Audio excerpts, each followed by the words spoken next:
What's up, gang? So here's the warm-up for the week of February 15th.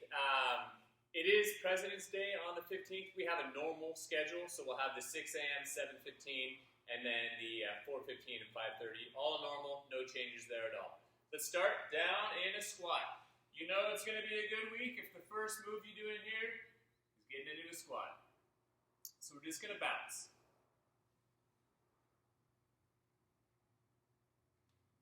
You know, some of you have long weekends, or a 3-day weekend for this weekend, so hopefully we'll still see you on Monday, start everything off right, or I guess maybe even recover from whatever mischief we got into over the weekend, but hopefully it was a good one, and maybe even hopefully we saw you on some of the hikes so far. If you haven't been seeing either on Facebook or here in the class, I'm trying to knock out 20 hikes over the next 30 days or over this next month here, and I'm just posting them on Facebook or kind of loosely mentioning it to the groups. And so we'd love to have you, keeping it small gatherings, maybe less than 5 people, but just a fun way to get out and enjoy some of our Arizona weather. Okay, down into a kneeling position. So sitting on the tops of your feet, and we're just going to roll the shoulders. Starting off, rolling backward here. After you get 5, switch directions.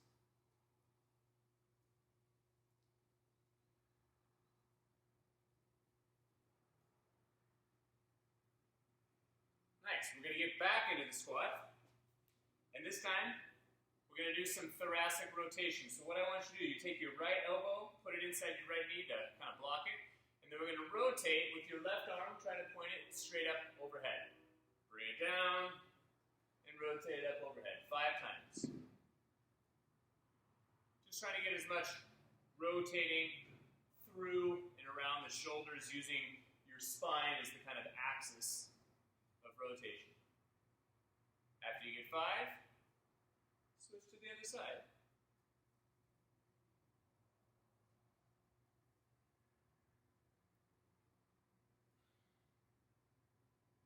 Don't rush it. Try not to use momentum. You should be able to slightly pause it overhead or wherever it is that you end. It doesn't have to be vertical just yet, but try and pause. Now we'll stand up. We're going to get 5 ostrich bounces, followed by an arch backwards. 1, 2, 3, 4, 5. Just wherever it feels good for you today. 1, 2, 3, 4, 5.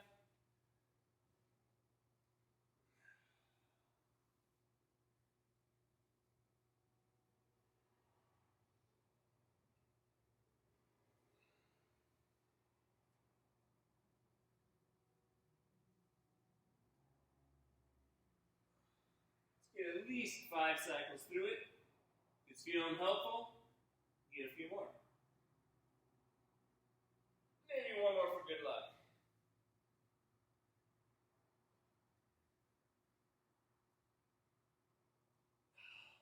Next, make sure the blood comes back to its normal place, and we're just going to get some twists.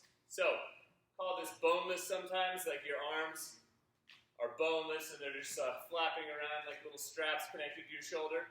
Doesn't have to get crazy on the speed. All we want to do is try and rotate again at that axis of your spine. Kind of use a quick knee bend and a twist of the hips to let the arms fling around. It takes some time here. It takes a little while to allow the arms to fully empty. Fully empty. It's a strange way of saying that, but to completely empty the kind of tension. And they should be swinging around, smacking you in the low back of the shoulders. But they also serve as like a continuation of this twisting motion. Just get a little bit of love for the spine. If it does feel good to twist a little bit more snappy, you'll notice that the hands fly up a little bit more, kind of like the propellers on a helicopter. Alright, let them naturally come to a hang. And we're going to get some arm circles. So, just tracing nice, big, flat circles as if you were right next to a wall and you didn't want to drag your fingers on the wall.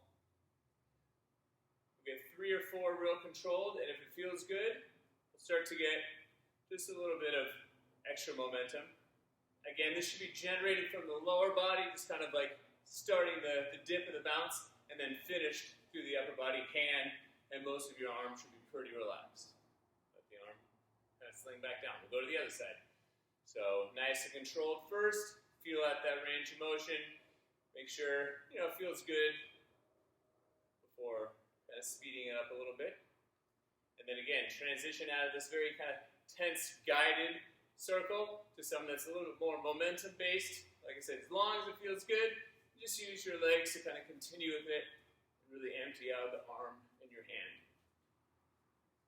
Let it sling down. And they'll do both sides now go in the opposite direction.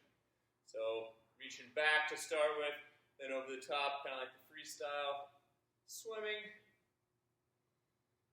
After we get about 5, you can speed it up a little bit.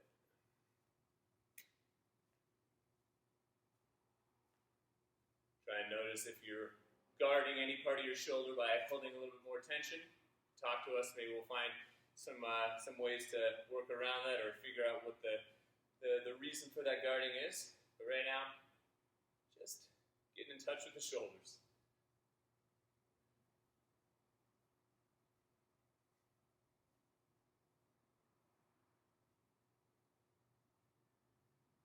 Nice. Last off here, for the wrists, take the backs of your hands, lace them together, and then I want you to try and make a pretty tight fist. And ideally, we're going to be able to touch the forearms. There may be a little bit of a stretch to touch there. Don't force anything. But we're going to try and keep the forearms in contact. And we're just going to make some circles, just to one direction. This quickly becomes fatiguing if you have any tension that you're carrying through your wrists or forearms or hands, which is a lot of us. So embrace it. Keep it going. Like I said, try and keep those forearms in contact. If it feels good, you can speed up the circles. Then we'll stop and go the other direction. This one's likely to be less coordinated. We usually gravitate towards the better side first. So again, keep the wrists and forearms in contact. Try and speed up the rotations as they feel good. And go just a little bit longer than you want to. As long as there's no pain.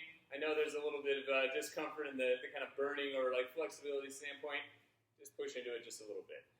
Woo! Shake out those arms. Get ready for the rest of the day. Enjoy it.